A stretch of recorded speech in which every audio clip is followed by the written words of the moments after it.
to our full discussion of the in-text citation worksheet. I wanted to show you all of them and my thinking as I work on each one, just so that you get a really good idea of what we're doing with citations. Remember that we don't have to know every single type and approach and style. As you're working on adding citations and adding quotes, think about using those plug-and-play samples so that you have something to start with, and then as you gain confidence and ideas and support, you'll figure out how to keep expanding that. But start with the basics and get really comfortable with that. Don't put a lot of pressure on yourself. So what I've done here is I have our worksheet over here in a Word document, and then I have a PDF to the side so that I can show you that second page so that we can see it in comparison without going back and forth. So in the first one, a lot of these we just have references A, B, and C and all that, which means we just need those two elements. They're not telling us about a specific location, so we're not going to list all of the pages in a particular work. We don't need to do that unless we are telling a reader this is on that particular page, or it's in this appendix, or it's on that chart. Then we're not sharing that location, because if we want them to look at all of it, then that's what we're sharing, all of it. So in this first part, we know that it's reference C, which we look over here, and that's the National Society of Dragon Research, and there is no date. So National Society of Dragon Research, comma, between the different items, and D standing for no date.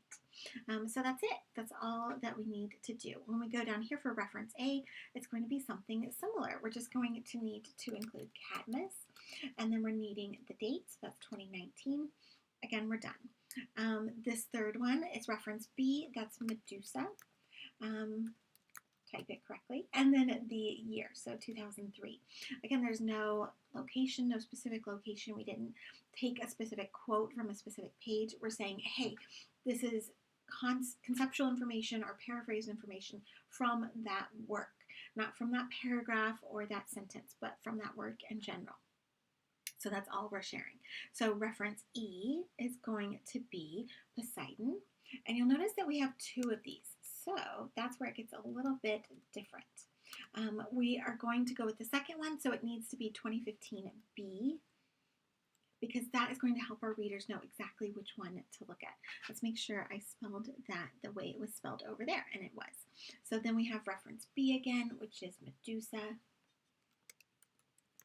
and that is 2003. And then we're going to go here to D, which is Poseidon again. And again, we have our two different dates, so we're going to say 2015A to make sure our reader finds the right one. And then this is the sort of new one. We have C and F. So remember the idea for that. When we have 1 and 2, we're going to separate them with a semicolon. We could add lots and lots with that if we needed to, so we would just keep adding semicolons.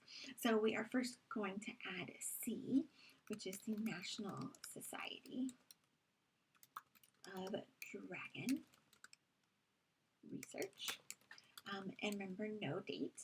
Then instead of a comma, to go for something else, we're going to have our semicolon, and then we are going to have F, which is Slayer, comma, and then the year, which is 1976. And again, that one is done. Now when we move on to this one, we have an actual location.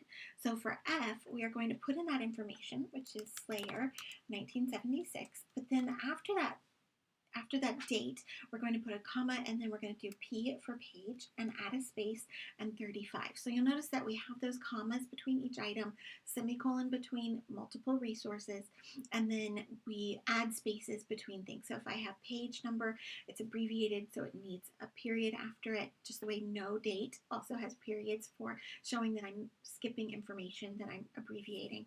And then I have spaces before I go to the next item. Now our final one is F, which again is Slayer, and then we have 1976. So there we go. So based on this, right, we've used all of them. We want to make sure that if it makes it into our reference page, that we are referencing it within our work. Otherwise, it's a bibliography, and it's information that we have considered or that may have influenced us, but that is not in the work. An APA requires a reference page, which means it has to have a quote, a paraphrase, or some sort of notation within the work itself. So that is all of the pieces we need. And then if you were stuck with the Word document not coming through very well, what you would need to do is then make a list of each one of these and share that list with me. So thank you for looking at this, and I hope that helps.